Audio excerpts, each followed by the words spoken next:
सरकार जहां 100 दिन की उपलब्धि बता रही है, सरकार को वहीं 5 साल 100 दिन की उपलब्धि बतानी चाहिए थी। और सबसे बड़ी उपलब्धि की पोल तो तब खुल गई जब उनके डिप्टी सीएम लखनऊ छोड़ करके गए और जब वापस आए तो उन्हें पता लगा कि उनसे बिना पूछे ही ट्रांसफर हो गए। 100 दिन की यही उपलब्धि है। और ये वो डिप्टी सीएम है जिन्होंने सबसे ज्यादा छापा मारे। अगर हम पीछे मुड़ करके देखें, जहां जहां गए, जहां जहां कमियां देखी गई, अगर किसी पे भी कार्रवाई डिप्टी सीएम कर गए हो तो बता दीजिए। इसका मतलब यह है कि सरकार को पीछे से कोई चला रहा है। तो 5 साल और 100 दिन की उपलब्धि यही है कि सरकार को पीछे से कोई चला रहा है। भ्रष्टाचार चरम सीमा पर है, अन्याय चरम सीमा पर है। जहां 100 दिन की उपलब्धि बता रहे हैं, वहीं उन्हें पुरानी सरकार में जो उपलब्धियां थी, जो घोषणा पत्र बनाया था, वो कितना पूरा हुआ।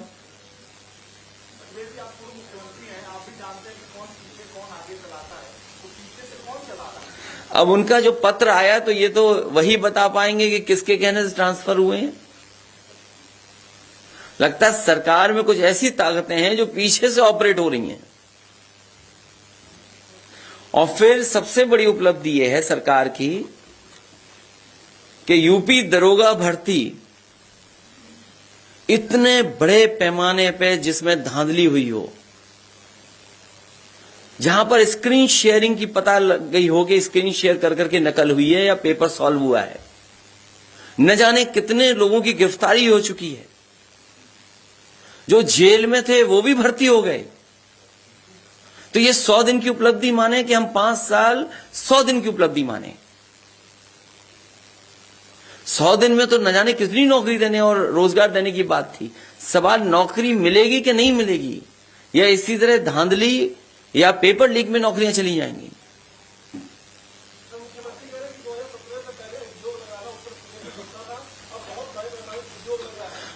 जो अभी हाल में फीता काटेंगे वो भी समाजवादियों की उपलब्धि पुराने साल की। जो आज हम और आप बैठे हैं, इसके बाद जो पहला फीता कटेगा, सुना है लखनऊ में मॉल का उद्घाटन होने जा रहा है, लुलु मॉल का। जाइए और पूछिए सरकार के लोगों से कि लुलु मॉल किसकी उपलब्धि है। जो मुख्यमंत्री शपथ लेने के लिए समाजवादियों के स्टेडियम को ही जाना पसंद करते हो, उन पे कौन सी उपलब्धि है। मेरी जानकारी में नहीं है, अभी आधा अधूरा हो रहा होगा उद्घाटन, आधा अधूरा उद्घाटन हो रहा होगा। ये तो हमारे जागरूक पत्रकार बता पाएंगे कि लुलु मॉल किसकी देन है। अगर ये सच बता पाए तो हम मान जाएंगे इनको। नहीं, आप नहीं बता रहे, दूसरे एक पत्रकार साथी हैं।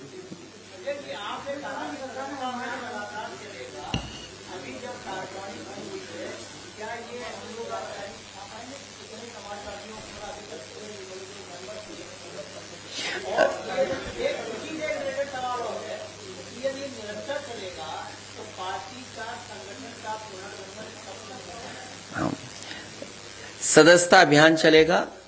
पार्टी के वरिष्ठ नेता जिले स्तर पे या मंडल स्तर पे जाकर के सदस्यता अभियान चलाएंगे। कितने सदस्य बने हैं ये बाद में जानकारी हम आपको दे देंगे कि इतने सदस्य बने। और आज के समय पर जो टेक्नोलॉजी है, चाहे आपको ऑनलाइन रजिस्टर कराने का या सदस्य बनने का मौका मिले, ऐप के माध्यम से मौका मिले, तो सब एक जगह पूरा डेटा इकट्ठा कर करके आपको जानकारी दे देंगे कि कितने सदस्य बने हैं और किस एज के सदस्य बने। नहीं, ऐप लॉन्च नहीं किया, ऐप हमारे पास है पहले से। ऐप को बनाना या ऐप के साथ जोड़ना कोई बहुत बड़ी चीज नहीं है, इसलिए मैंने ठीक नहीं समझा कि ऐप को लॉन्च कर दें। कहो तो अभी ऐप डिस्प्ले कर दूं मैं।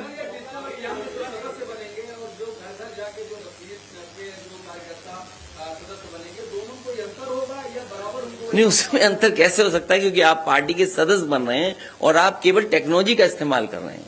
फॉर्म एक सा है, और जो पैसा देना है वो भी एक सा है।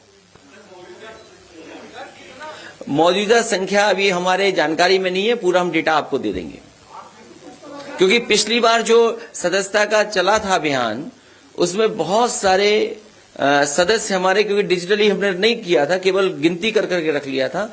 इस बार पूरा डिजिटलाइज कर करके आपको डेटा दे देंगे। इसलिए मैंने कहा कि अगर आप ये भी जानना चाहोगे कि किस एज ग्रुप का बना, तो कोशिश करेंगे वो भी आपको बता दें।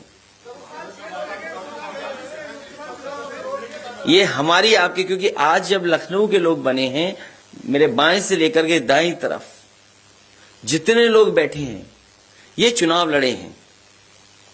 मान लीजिए हमारे बगल में सोनी नगर लड़े, 1 लाख लगभग वोट मिला इनको। गोमती यादव 1,24,000 वोट पाए, नहीं जीत पाए। तो इन्हीं को जिम्मेदारी दे रहे हैं, और इसके साथ साथ संगठन बन जाएगा, संगठन को भी जिम्मेदारी लगातार मिलेगी, इसलिए सदस्यता बड़े अभियान में चलेगी।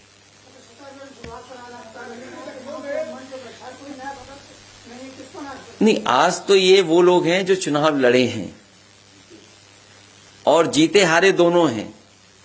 इसके बाद आप समय समय पर देखेंगे कि जिनकी 18 साल उम्र पूरी हुई, या कोई डॉक्टर हैं, कोई इंजीनियर हैं, कोई जो सदस्य बनना चाहेंगे, हो सकता है आप में से कोई सदस्य बनना चाहे।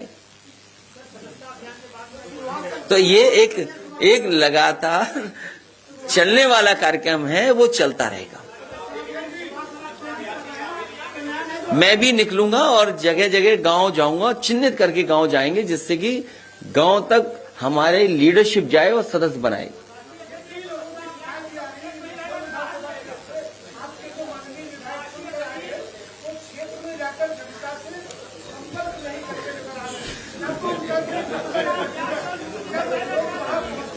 ये शिकायत व्यक्तिगत है, मैं इसको दूर करूंगा।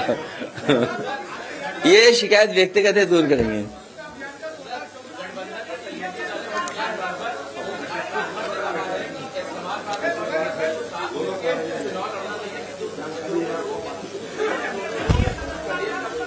समाजवादी पार्टी को किसी की एडवाइस की जरूरत नहीं है।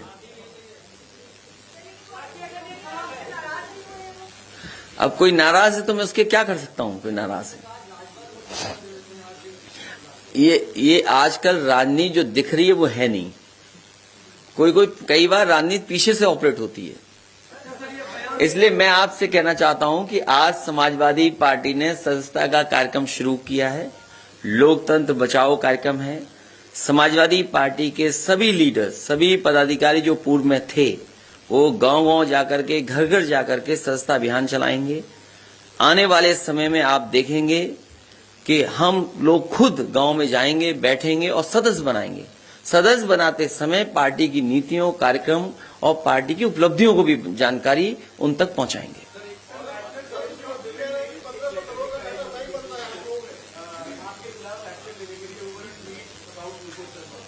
तो जब हमारे पास वो नोटिस आ जाएगा, उसका जवाब दे देंगे।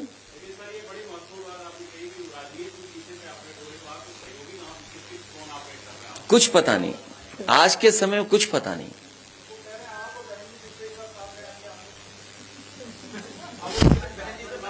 कुछ बोलना भी खराब है। अब तो राष्ट्रपति का चुनाव भी खत्म हो रहा है। भाई बीजेपी ने यही प्रचार तो किया था। हमें बहुत सारे कार्यकर्ता साथियों ने जानकारी दी कि इस बार बहुजन समाज पार्टी का कोई राष्ट्रपति बनेगा। तब तो चुनाव भी खत्म हो गया राष्ट्रपति वाला।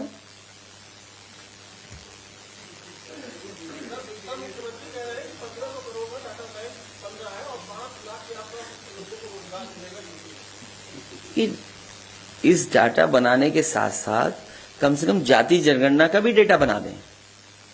वो भी कब होगा? वो भी एक बड़ी चीज हो जाएगी, सरकार की बड़ी उपलब्धि होगी ये।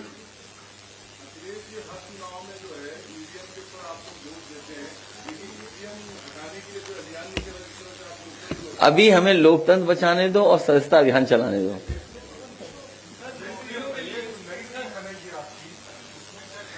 टीम कुछ नहीं,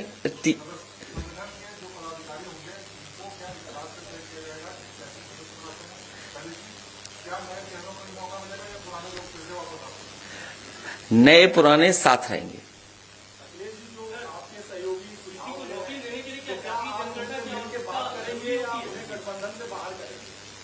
नहीं, ये सवाल अच्छा भी और बुरा भी है आपका।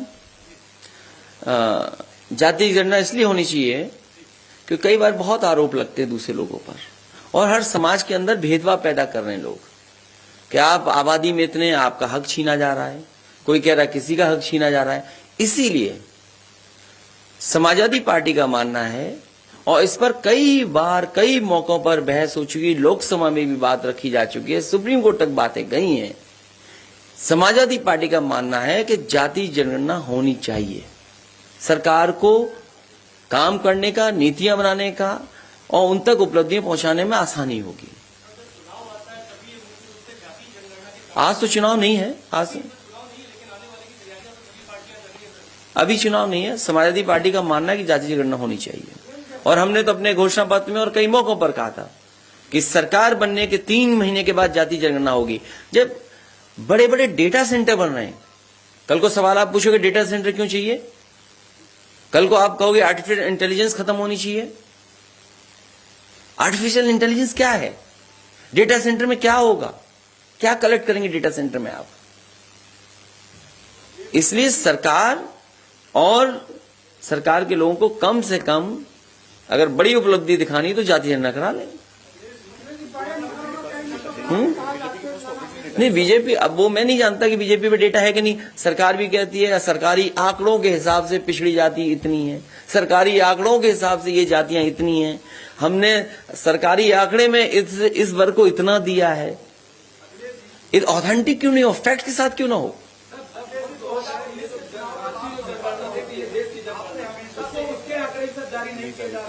उसमें तो सरकार ने स्वीकार किया था, ये बात सच कह रहे हैं आप कि उसमें सरकार ने खुद स्वीकार किया था।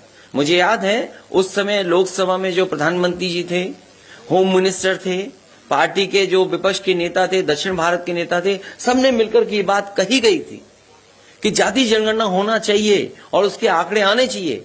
उस समय की सरकार ने स्वीकार किया था कि हां जनगणना के आंकड़े आएंगे, लेकिन सरकार ने स्वीकार नहीं किया।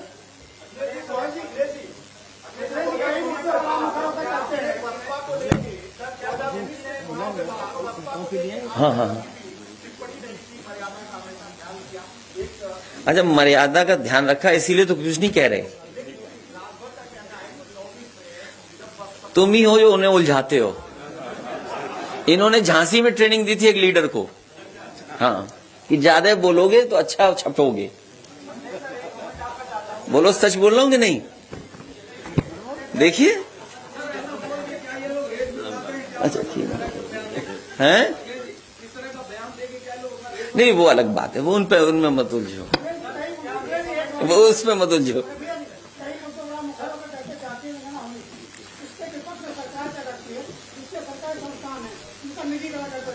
अच्छा, सरकार ने एक बार, आप देखिए, सरकार ने एक बार इस बात की गिनती कराई थी कि क्लास 3, क्लास 4 में किस जाति के लोग कितनी नौकरी में हैं, लेकिन सरकार ने कभी वो आंकड़े नहीं पेश किए। तो आज मैं मांग करता हूं, वो हमारे पत्रकार साथी भी कुछ ऐसे ही सवाल पूछ रहे थे और आप भी हैं, कि जो जाति जनगणना हुई थी और नौकरी में कितने कितने हैं क्लास 3, क्लास 4 में, वो आंकड़े सरकार क्यों नहीं देती है? दे सरकार आंकड़े में। इसलिए सरकार जानबूझ करके ध्यान हटाने के लिए समय समय पर मुद्दे लाती है। जो बुनियादी मुद्दे हैं उन मुद्दों पर लगातार समाजवादी पार्टी जनता में रहेगी और कहेगी। मैं उसके पक्ष में नहीं हूं। सरकार, जो फौज की नौकरी परमानेंट नौकरी होनी चाहिए, जो पहले व्यवस्था चल रही थी वही व्यवस्था होनी चाहिए। और उसमें मैंने सुझाव भी दिया था कि कॉर्पोरेट टैक्स अगर आप बढ़ा दें तो आपको बजट की भी जरूरत नहीं पड़ेगी। आज आदरणीय उदय प्रताप जी मुझे सदस्य बना रहे हैं।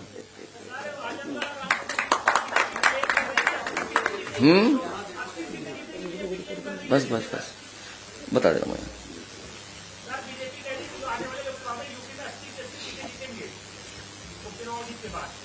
हो सकता है,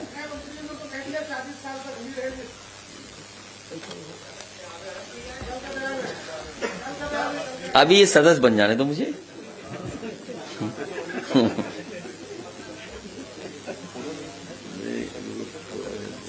बोल देना आप। तो ये पर्ची मैं एक बार दिखाता हूँ। लीजिए, खड़े बात है। हाँ?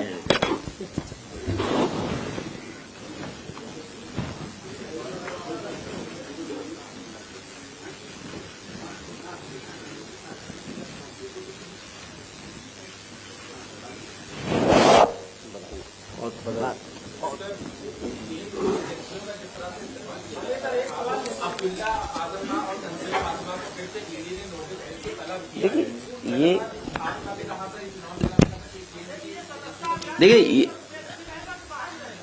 जहां जहां समाजवादी पार्टी है, तमिलनाडु, कर्नाटक, मध्य प्रदेश, छत्तीसगढ़, महाराष्ट्र, उत्तराखंड, हर जगह जहां समाजवादी पार्टी की यूनिट है, राजस्थान, वहां सदस्यता का अभियान चलेगा।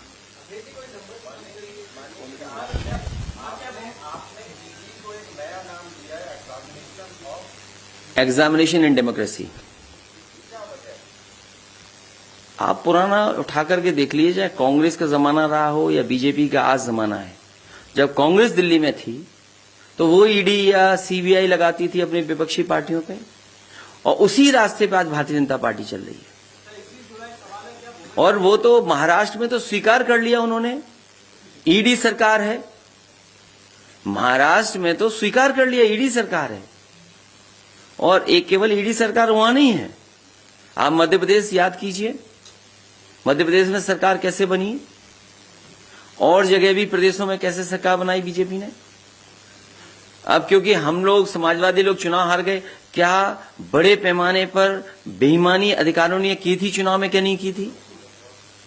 अगर आज हम कहें पॉलिटिकल एज ए पार्टी के हमारे वोट काटे गए, तो वो ये इलेक्शन कमीशन कहेगा कि आपकी जिम्मेदारी थी।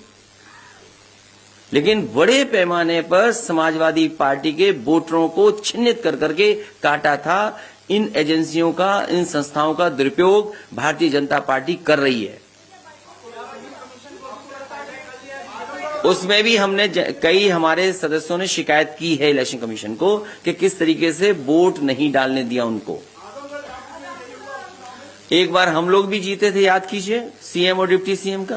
तो ये जरूरी नहीं है कि कैसे हुआ, प्रशासन की ताकत, डीएम को पूरी खुली छूट, प्रधानों को फोन कॉल, बीडीसी को फोन कॉल, जिला पंचायत सदस्यों को फोन कॉल। अरे आप नहीं जानते एमएलसी कैसे जीते गए, ये हमसे बेहतर आप जानते हैं कि एक जगह कितना पैसा पहुंचाया गया।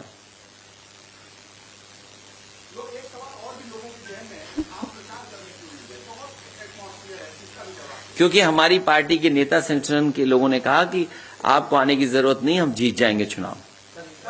और हमारे अपने पूरे संगठन पे और पूरी जनता पे भरोसा था।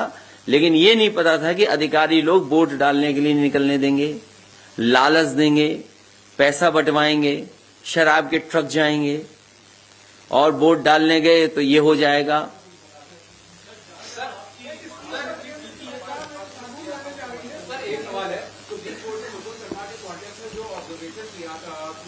उसको लेकर आज कई रिटायर्ड जजेस ने लगभग 15 रिटायर्ड हाईकोर्ट जजेस हैं, उन लोगों ने लेटर भेजा है चीफ जस्टिस ऑफ इंडिया को कि इस तरह का ऑब्जर्वेशन बिल्कुल भी गलत है। मेरी जानकारी में नहीं है। आदरणीय उदय प्रताप सिंह जी कुछ कहना चाहते हैं।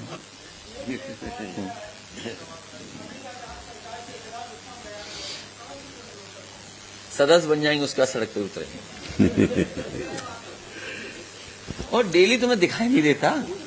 अच्छा ये बताओ, अरे आप समझदार है पत्रकार, चलो कोई बात नहीं। एक ऐसा प्रचार किया गया कि समाजवादी लोग कोविड में नहीं निकले। आज हम सब बैठे हैं, आप टाइमलाइन चेक कर लीजिए। हमारे जितने भी लीडर यहां बैठे हैं सब सोशल मीडिया पे, आप लोग भी सोशल मीडिया पे हैं, बीजेपी के लोग भी सोशल मीडिया पे हैं।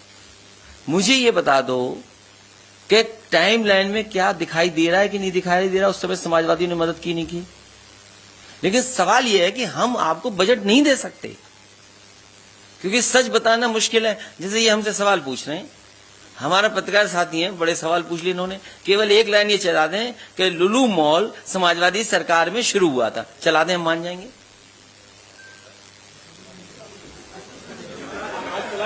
आज चला दें और डेट दे दूंगा मैं, कब शिलान्यास हुआ, कब जमीन दी गई, कैसे उनको सम्मान किया गया, कैसे इन्वेस्टमेंट आया। आप चला दीजिए एक लाइन है। नहीं, फीता कटेगा तो हम भी तो मॉल देखने जाएंगे, उसके बाद हम भी मॉल देखने जाएंगे जो समाजवादियों की सरकार में बना है। हाँ, ये ठीक है कि जब हम जाएं तो आप जरूर आइएगा, बुलाऊंगा मैं आपको। नहीं, मॉल देखने जब जाएंगे तो इन्हें मैं इनवाइट करूंगा। नहीं, वो बात नहीं है। कोई प्रोजेक्ट पुरानी सरकार में शुरू हुआ, आप इस पे नहीं कहते कि गोमती का रिवर फ्रंट बन रहा है।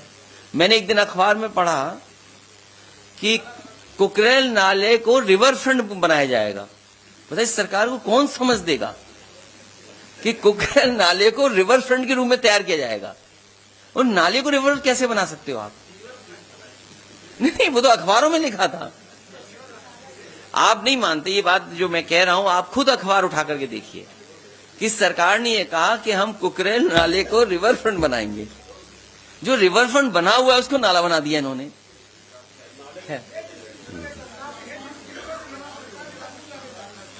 तो सबसे ज्यादा तो उन्हीं के लोग फंस जाएंगे।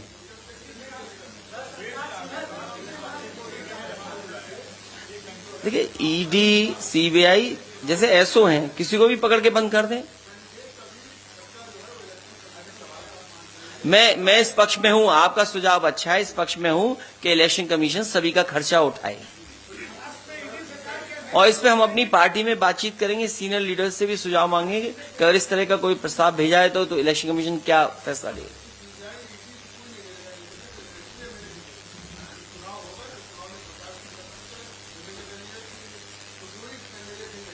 ये अच्छा सुझाव है आपका, लेकिन तब भी डरेंगे, डराएंगे। तो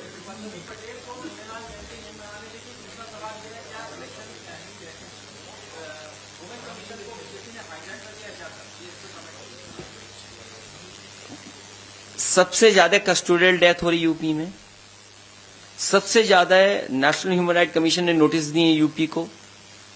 पूरे देश में महिलाओं के खिलाफ अन्याय, उत्पीड़न या घटनाओं में उत्तर प्रदेश नंबर 1 है। क्या कर रहा है उत्तर प्रदेश बताइए? तो ये संस्थाओं को हाईजैक करने की परंपरा बीजेपी ने बढ़ा दी है।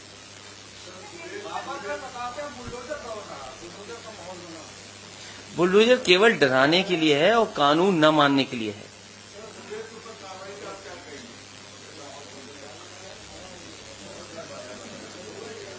निष्पक्ष अगर कोई फेक न्यूज का पर्दाफाश कर रहा है तो ये तो आपकी भी जिम्मेदारी है।